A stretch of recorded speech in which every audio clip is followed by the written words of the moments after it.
رب اشرح لی صدری ویسر لی امری واحلل عقدۃ من لسانی یفقہوا قولی۔ ماہ رمضان مبارک 25 رمضان لیلۃ القدر کی یہ خصوصی نشریات کا سیگمنٹ قصص الاسلام، اسلامی واقعات، 2 باتیں آپ کو بتاتے ہیں، کچھ باتیں بہت کچھ ہم سیکھ لیتے ہیں۔ ہماری کوشش ہوتی ہے ظاہر ہے اگر ہم اس ورڈز میں چلے جائیں، کیونکہ ہم یہ سارے واقعات قرآن و حدیث مفسرین جو لکھتے ہیں ان سے نکال کر سمجھ کر پھر آپ کو اور علماء اکرام سے تصدیق کرنے کے بعد پھر آپ تک ہم بیان کرتے ہیں، لیکن وہ ورڈز جو ایگزیکٹ لکھے ہوئے ہوتے ہیں وہ ہم اس وجہ سے نہیں بول پاتے ہیں کیونکہ نہ ہماری پراپر طریقے سے سمجھ میں آتا ہے۔ میں کتنی بار علماء اکرام سے پوچھ رہا ہوں کیا مطلب ہے اس بات کا، کیا لفظ کا مطلب ہے، اس کے بہت سے معنی نکلتے ہیں، پھر اس کو قصے میں دیکھا جاتا ہے کہ اس کے کیا معنی نکل رہے ہیں، پھر تاکہ ظاہر ہے بچے بھی دیکھ رہے ہیں، بڑے بھی دیکھ رہے ہیں، جو بھی دیکھ رہے ہیں سب سمجھ سکیں۔ آج کا واقعہ حضرت محمد مصطفیٰ صلی اللہ علیہ وآلہ وسلم سے متعلق کہ جب پہلی وحی ان پر نازل ہوئی، ہم سب نے پڑھا اقرا بسمی کا، یہ جو واقعہ پیش آیا، پہلی وحی کس طریقے سے نازل ہوئی، یہ آج آپ کو بیان کریں گے۔ غار حرا میں زیادہ تر رسول اکرم صلی اللہ علیہ وآلہ وسلم اللہ تعالیٰ کی عبادت کیا کرتے تھے کیونکہ وہ کعبے کے کافی قریب تھا۔ دوسری بات وہاں پر، یہاں پر بھی ذرا شور شرابہ ذرا دیکھ لیں، وہاں پر شور شرابہ نہیں تھا، مطلب اگر میں آج کے زمان میں کہوں تو کوئی ڈسٹربنس نہیں ہوتی تھی، پرسکون جگہ، کوئی تنگ کرنے والا نہیں، تو وہ اکثر رمضان المبارک میں غار حرا میں اعتکاف کیا کرتے تھے۔ ایک مرتبہ رسول اکرم صلی اللہ علیہ وسلم رمضان مبارک کے مہینے میں اعتکاف میں تھے اور رمضان المبارک کا مہینہ تھا، غار حرا میں تھے کہ جبریل علیہ السلام آئے، حضرت جبرائیل علیہ السلام آ گئے، پہلی وحی وہاں پر نازل ہوئی۔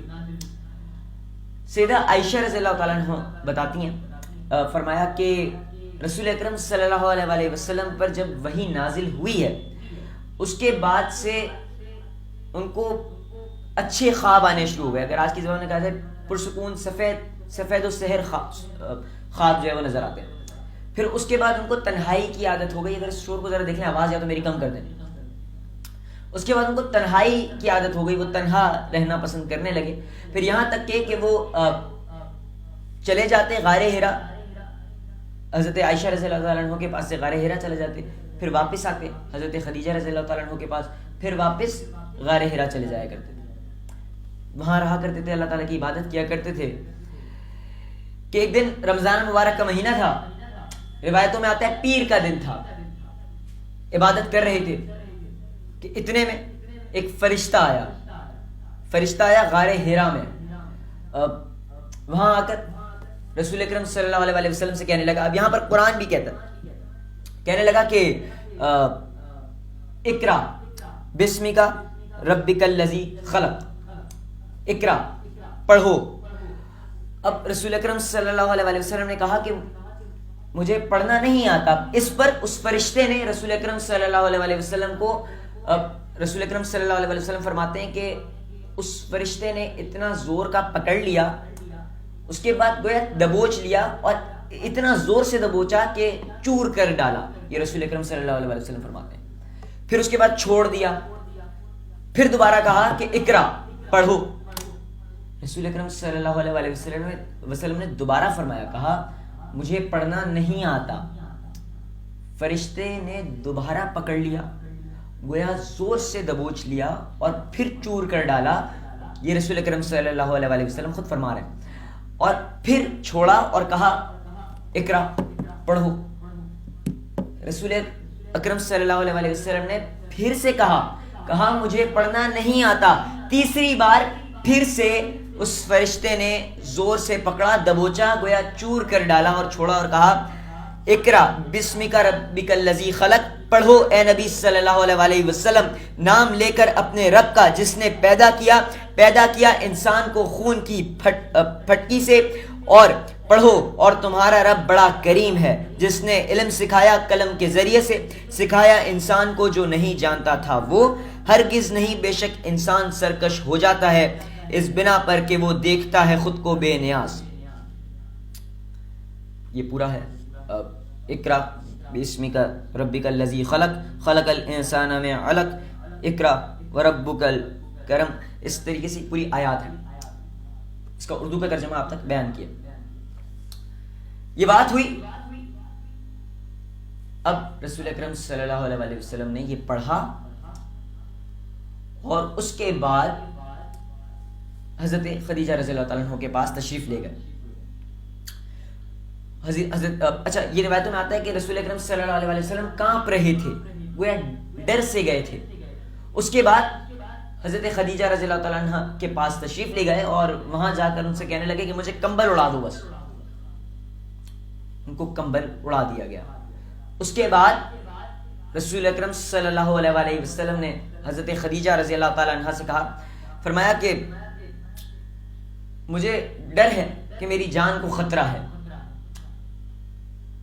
حضرت خدیجہ رضی اللہ تعالیٰ عنہ نے فرمایا, کہا کہ آپ ایسا کیوں سوچ رہے ہیں, ایسا ہو ہی نہیں سکتا, بے شک ایسا نہیں ہو سکتا. اس کی وجہ یہ ہے کیونکہ آپ تو لوگوں کی اتنی خدمت کرتے ہیں, جو حق اور باطل میں فیصلے آ رہے ہوتے ہیں, جو مسائل آ رہے ہوتے ہیں, آپ ان میں ساتھ دیتے ہیں. دیگر باتیں کہیں کہا کہ ایسا نہیں ہو سکتا. پھر اس کے بعد رسول اکرم صلی اللہ علیہ وسلم کو لے کر اپنے چچا زاد بھائی کے پاس لے گئے. اگر اس کو دیکھ لیں تو کم کر دیں اس کو, کیونکہ اس سے ڈسٹربنس ہو رہی ہے. میں بھی بیچ میں بھی آیت میں بھی میرے کو تھوڑا خلل ہوا. اب اس کو اس کے بعد کیا ہوا جی, لے کر گئے ہیں حضرت خدیجہ رضی اللہ تعالیٰ عنہ, لے کر گئیں رسول اکرم صلی اللہ علیہ وسلم کو اپنے چچا زاد بھائی کے پاس. اب ان کے چچا زاد بھائی مسلمان نہیں تھے. انہوں نے کہا, بتایا کہ حضرت خدیجہ رضی اللہ تعالیٰ عنہ نے اپنے چچا زاد بھائی سے کہا کہ اپنے بھتیجے کی مدد کریں, ان کو بتائیں کچھ. انہوں نے پوچھا کہ بھتیجے بتاؤ کیا مسئلہ ہے. رسول اکرم صلی اللہ علیہ وسلم نے پورا واقعہ بیان کر دیا. اس پر چچا زاد بھائی نے کہا کہ یہ تو وہی فرشتہ ہے جو حضرت موسیٰ علیہ السلام پر نازل ہوا تھا, یہ تو وہی فرشتہ ہے. اور اگر میں اگر آج کی زبان میں کہوں, انہوں نے کہا کہ اگر میں اس وقت تک زندہ رہا کہ جب آپ کو یہاں سے شہر سے نکالا جائے گا تو میں ضرور آپ کا ساتھ دوں گا. انہوں نے کہا کہ کیونکہ وہ نابینا ہو چکے تھے اور بہت بزرگ ہو چکے تھے. کون؟ چچا زاد بھائی. رسول اکرم صلی اللہ علیہ وسلم نے فرمایا, کہا کہ نکالا جاؤں گا کیوں.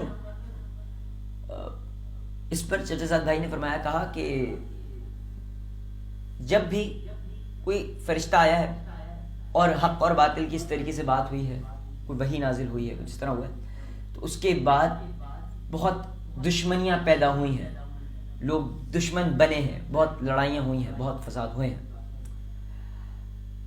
پھر کیا ہوا یہ آپ کو بیان کریں گے افطار نشریات میں انشاءاللہ, کیونکہ ابھی وقت کم ہے کہ آپ کو بیان کریں گے آج افطار نشریات میں انشاءاللہ.